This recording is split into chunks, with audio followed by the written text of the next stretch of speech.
Estamos camino al agro, hoy desde el municipio de Amagá, en el suroeste antioqueño, Colombia.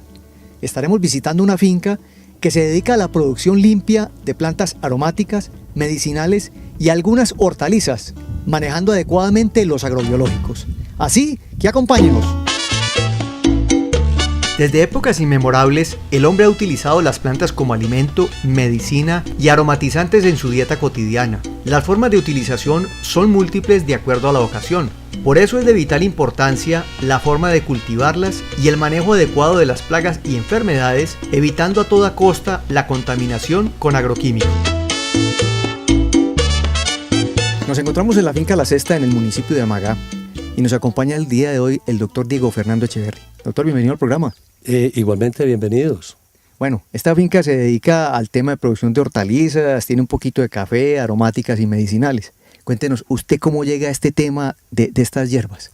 Germán, al tema de las hierbas llegamos a través de la experimentación de muchos años, tratando de optimizar y buscarle un valor agregado y una diferenciación de nuestra producción a través del sistema de comercialización que manejábamos actualmente. Esta diversidad en la producción de las hierbas nos ha ayudado a manejar un poco mejor la integración y la producción limpia, tratando de utilizar en lo posible los productos biológicos. Con ellos pretendemos controlar enfermedades y plagas en unos productos que son de consumo inmediato, que no permiten ningún tipo de lavado ni de transformación adicional.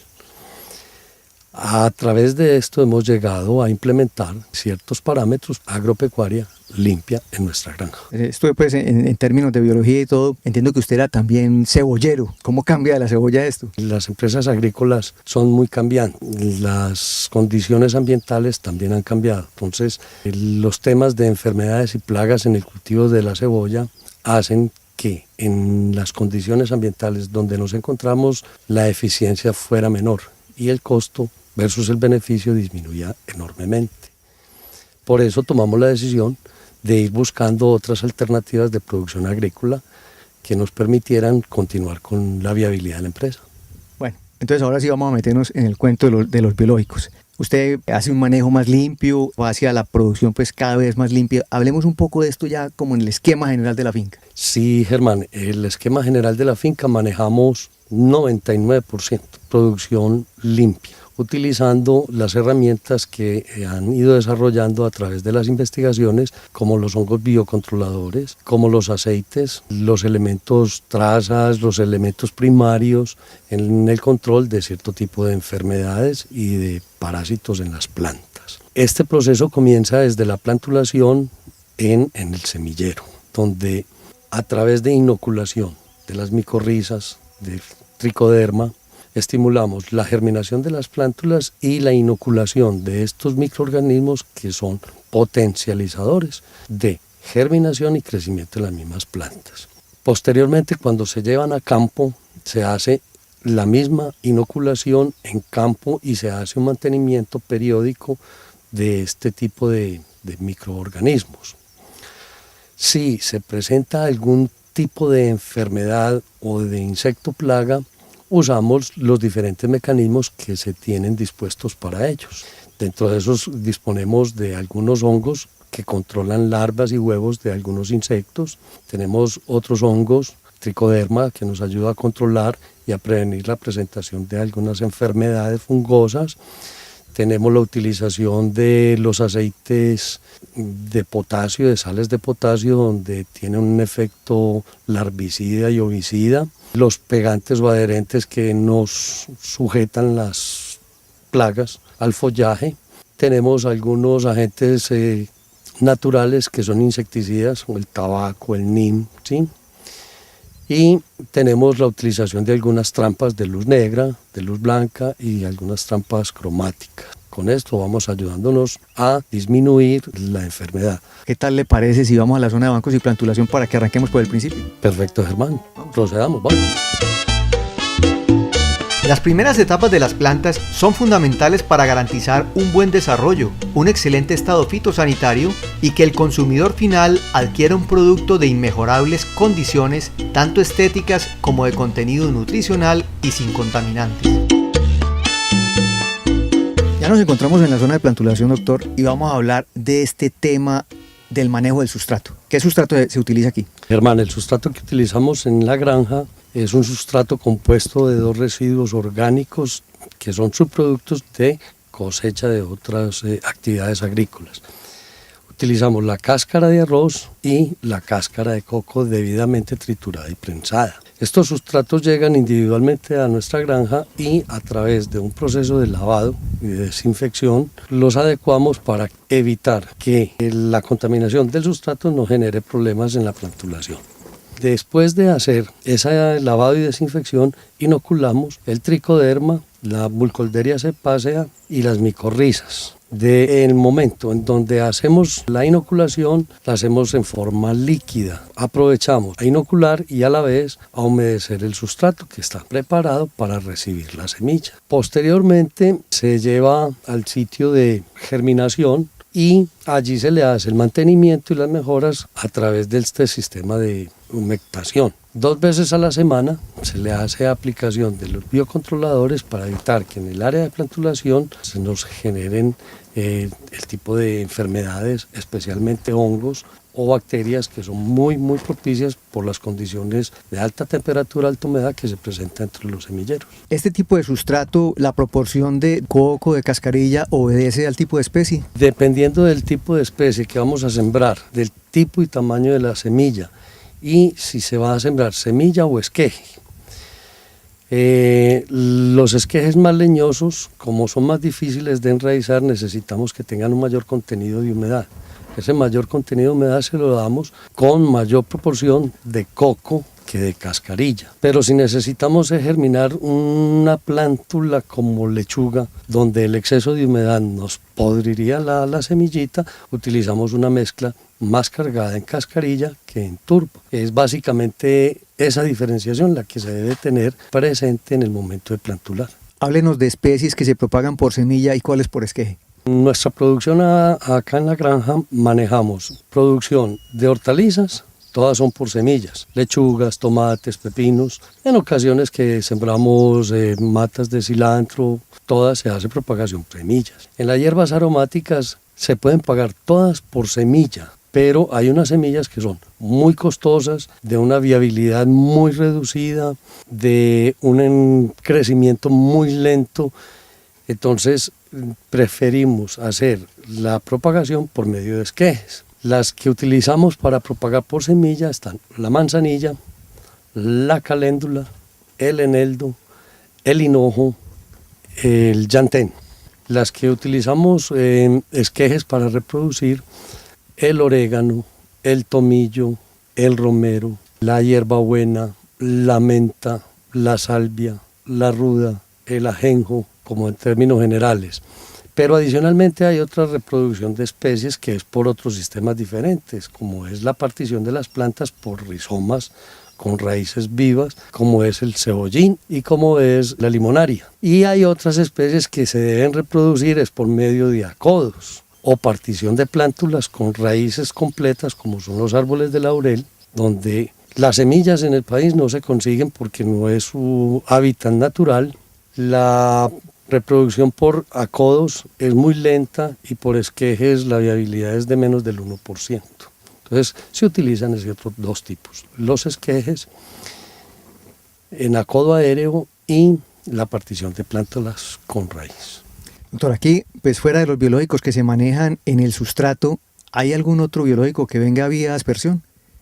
En el manejo del tanque de fertirriego para humectar se hace siempre la preparación con 3 tipos de biológicos. El tricoderma, como norma general, es el hongo estrella en control de enfermedades.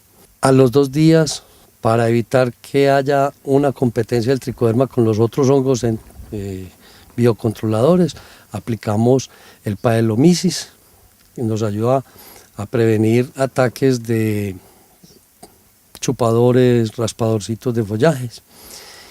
Y utilizamos hongos y levaduras que vienen líquidas para aplicar también en el follaje, donde nos va a ayudar a alimentar el tricoderma que tenemos, el paelomisis que tenemos para que no se nos muera, y las levaduras nos ayudan a descomponer, en cierta medida a transformar todo este proceso de transformación de la materia orgánica. Entonces las plantas de aquí salen inoculadas para el campo. Y aquí salen inoculadas para el campo. Es importante obtener toda la información posible cuando se trata de implementar cultivos limpios y así evitar gastos innecesarios ensayando y cometiendo errores. Existen innumerables fuentes de conocimiento acerca del tema, pero cuando se cuenta con la asistencia técnica adecuada, los procesos pueden agilizarse y llegar más rápido a la meta propuesta. Bueno, Diego, vamos a hablar del tema de los germinadores. ¿Qué cuidados hay que tener con los germinadores cuando se maneja producción limpia? Germán, lo que tenemos que tener en cuenta en la producción limpia, en el tema referente a germinadores, lo dirigimos básicamente a 3 aspectos. El primero, tenemos que tener un sustrato idóneo para la semilla o el esqueje de plántula que vayamos a querer pues en nuestro germinador. Eso va relacionado directamente a las necesidades de humedad que la planta o la semilla requieran para su germinación y las condiciones de retención de humedad de la misma. 2, tenemos que tener un sustrato en el cual debemos garantizar la inocuidad del mismo, es decir, estar libre de patógenos que puedan afectar directamente nuestra planta. Patógenos tales como son hongos, nemátodos, bacterias y demás. Para esto lo que usamos es un pool de microorganismos que en nuestro protocolo se llama llenado de vacío biológico, donde lo que queremos es incorporar a ese sustrato que hemos tratado previamente, que garantizamos que está libre de patógenos, y lo vamos a inocular con microorganismos como es el tricoderma, como es el metarrhizium, como es la Burkholderia cepacia, como son las micorrizas, con el fin de que ese pool nos prevenga de posibles patógenos y posibles enfermedades a nuestra plántula en campo. El tercer paso para tener una plantulación y una germinación exitosa es, después de esa inoculación, continuar con un plan de reinoculación de los mismos microorganismos dependiendo de la plántula y de la susceptibilidad de la misma a diferentes plagas. Es decir, si tenemos identificados problemas de nemátodos, hacemos aplicaciones de hongos controladores de nemátodos, de extractos de ruda. Si tenemos un problema básicamente de hongos, tenemos Fusarium, tenemos otros demás, entonces lo que hacemos es una aplicación de tricodermas. Si tenemos problemas de chisas, hacemos aplicaciones de Anisafer en Metarrhizium, que los van a controlar las plagas de distintas maneras y con diferentes métodos de acción, dependiendo de la plaga que queramos tratar. Esto es previamente el sustrato desinfectado, ¿cierto? Sí, señor.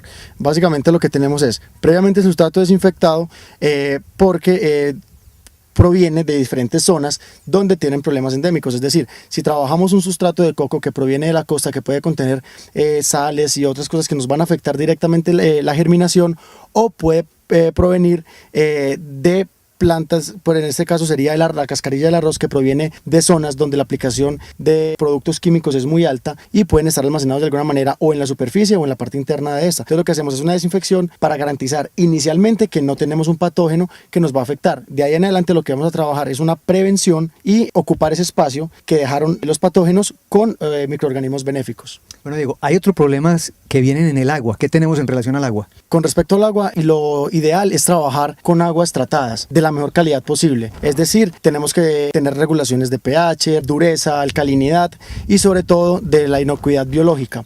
Lo ideal es trabajar con aguas tratadas, en lo posible de acueductos que hagan ese mismo tratamiento previo, y si no, hacer tratamientos directamente en campo o en finca. Ya con todo este procedimiento pues estamos garantizando unas plantas que van inoculadas al campo. Exactamente, entonces lo que estamos haciendo es llevar una planta, como llamamos nosotros, vacunada, que va a ir con una prevención inicial y con un potencial de defensa mucho más arraigado a sí misma que lo que puede hacer una planta que no lleve ningún tipo de inóculo. En este momento hemos llegado a la primera etapa del cultivo de las plantas aromáticas, medicinales y hortalizas en forma limpia y sin el uso de agroquímicos. Se ha ilustrado la metodología de germinación de semillas y el enraizamiento de plántulas. En nuestro próximo programa miraremos el trasplante en campo y cómo desarrollar el cultivo siguiendo la misma línea de producción limpia.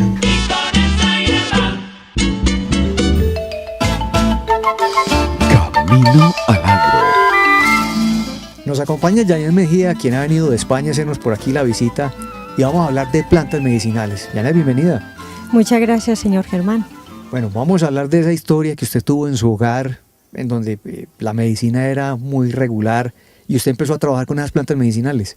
Sí, Germán, mira, a raíz de problemas de salud que he venido arrastrando hace unos años, me dediqué a investigar mucho acerca de las plantas y sus propiedades y cómo apoyarme en estos medios para poder paliar problemas de salud que podía tener y que a raíz de todo esto podía solucionar sin tener que estar siempre accediendo a centros médicos y que por medios de la naturaleza podemos aprovechar muchas cosas. Entonces empecé investigando con lo más básico que son cosas que normalmente solemos tener dentro de casa, en la cocina, para cocinar, en el consumo diario, tanto a nivel de vegetales como de hortalizas, el consumo de las frutas, en tema de infusiones como es el tratamiento con la manzanilla, que son cosas de toda la vida y son plantas que nuestros ancestros siempre las han traído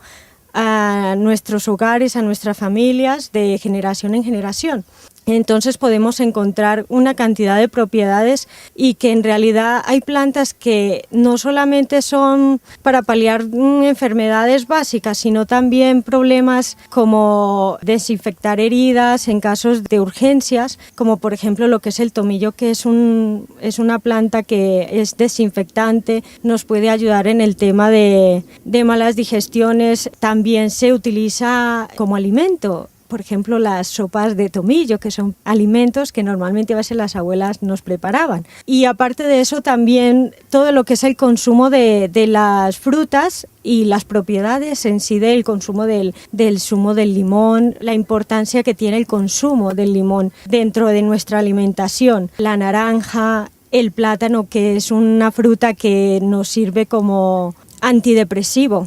También podemos tener en cuenta lo que es el consumo de la naranja y el limón en trastornos respiratorios o infecciones respiratorias, gripes.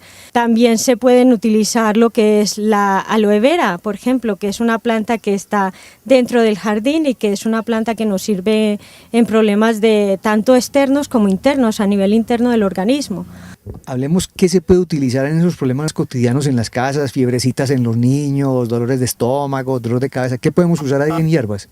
En fiebres tenemos lo que es lo más típico para nosotros, que es lo que llamamos la caléndula o la rosa amarilla, que es un antitérmico bastante potente en infusión y también sirve en temas de conjuntivitis. A nivel de hacer infusión y lavar los ojos con unas gasas, hacer limpieza en temas de conjuntivitis, y en fiebres hacer infusión y beberla. Es una planta bastante potente en temas de fiebres. En problemas de estómago tenemos lo que es el tema de la manzanilla, que es una planta bastante digestiva, el anís. En los niños pequeños, en los bebés, una infusión de anís, hervir una infusión de anís y darle en el biberón a un bebé es muy importante cuando tiene problemas de gases, está con estreñimientos. Es una planta que es muy fácil de poder acceder a ella, las semillas del anís. También tenemos las semillas del cilantro, que también es muy efectiva. El cilantro también es una planta bastante potente en problemas digestivos. Entonces aquí tenemos muchos ejemplos de plantas que nos pueden servir y no recurrir siempre a las drogas. Gracias a Dios es algo que deberíamos de tener siempre en cuenta, porque si retomamos a nuestros ancestros, son personas que vivieron muchos años y que no tenían los problemas de salud que ahora se nos presentan. Ahora las personas el ser humano tiene más complicaciones a nivel de todo el aparato digestivo, a nivel de todo el organismo, enfermedades crónicas, enfermedades muy complicadas, porque dejamos de un lado todo lo que es la medicina natural y todo lo que nos puede brindar la madre naturaleza, olvidando de que formamos parte de la madre naturaleza, y es algo que deberíamos de retomar para mejorar el sistema de vida y mejorar el sistema inmunitario del ser humano. Es muy importante el cambio de alimentación, la variedad de consumo en el tema de frutas, hortalizas, no consumir tanta harina, hacer una variedad más estricta en el tema de la alimentación y enseñar mucho a nuestros hijos la importancia del consumo de las frutas y las hortalizas para tener una buena salud y poder llegar a tener muchos años de vida y tener una larga vida como nuestros abuelos. Es muy importante enseñar eso a nuestros hijos. Camino a la tecnología de Corpo ICA, y él nos va a invitar a un importante evento que se va a llevar en la ciudad de Medellín en el mes de julio. Mauricio, cuéntenos. Sí, Germán, muchas gracias. El próximo 22 y 23 de julio tendremos el 7º Seminario Internacional de Frutas Tropicales. Lo realizaremos en el aula magna de la Universidad Pontificia Bolivariana y esperamos contar con la presencia de expertos nacionales e internacionales en estos temas de frutales y de todos los usos adicionales que las frutas tienen para el consumo humano. Bueno, ¿hay un tema en especial que van a tratar en el seminario? Precisamente nuestro énfasis, el énfasis que le hemos querido dar al seminario es la agroindustria y los usos terapéuticos y alternativos que las frutas tropicales tienen para beneficio del consumo humano, además de los temas agronómicos de mejoramiento genético, de manejo integrado de plagas, de comercialización, etcétera. Bueno, amigos televidentes, ya saben que pueden encontrar toda esta información sobre el seminario de fruticultura en la página www.caminoalagro.com. Camino al Agro. Tecnología para el campo. Con el patrocinio de Ferragro. En estos casos, para agua de consumo, tenemos las plantas de tratamiento. En partes es muy necesaria, en otras partes no es necesaria porque el agua es muy clara. Las plantas en este caso se utilizan, digamos, en las fincas donde el agua viene muy sucia de pantano por arroyos, el invierno le afecta mucho. Hay dos formas, una es de solo quitarle el lodo, otra es de tratarla totalmente para consumo, incluso consumo humano, cuando son aguas demasiado sucias. Me refiero a que tengan bacterias en las fincas donde hay riego, el estiércol va a contaminar el agua. En este caso es muy importante tratar el agua para que el ganado tome agua limpia y allí hay mucha economía en desparasitación. Bueno, yo me imagino que estas bombas pues tienen como unas partes de filtrado. ¿Por qué no nos describe esas partes? Para filtrar el agua es necesario tener los parámetros del agua, qué contaminación tiene y qué tipo de bacterias. Dependiendo de esto se diseña la planta para purificar el agua. ¿Y esto lleva qué? ¿Gravas? ¿Lleva mallas? ¿Qué lleva? Lleva unas gravas, hay unos filtros de grava y hay unos componentes de unos químicos y fuera de eso se le adiciona cloro dependiendo el tipo de agua. Mirando esta planta que tenemos pues aquí a nuestras espaldas, vemos que la planta es muy automática. ¿Ella se autolava? Esta planta es una planta de las que llamamos plantas automáticas, que ella misma se lava dependiendo cómo se programe, para que se lave cada 2 días o todos los días, dependiendo la suciedad del agua. Uno la programa que lave cada 2 días o cada 3 días y a determinada hora ella comienza a lavarse automáticamente, termina el lavado y sigue el proceso normal. Bueno, cuando uno trata el agua en la finca, cuando le hace todos estos filtrados, ¿qué beneficios grandes puede tener? Muchos beneficios. El agua, cuando se trata el agua y todo el ganado va a ir con agua tratada, cualquier animal que sea, va a tener una economía bastante alta en desparasitación. El ganado va a tomar agua limpia y así esté lejos el bebedero de agua limpia, ella busca el agua limpia, así tenga el agua sucia al pie, mejor va a buscar el agua limpia. Camino al Agro. Estuvimos Camino al Agro desde el municipio de Amagá en el suroeste antioqueño, Colombia. Estuvimos viendo la primera parte de un cultivo de aromáticas, plantas medicinales y hortalizas cultivadas en forma limpia. En pantalla encontrarán nuestro correo electrónico y nuestra página web a donde pueden dirigir todas sus inquietudes. Y nos vemos Camino al Agro.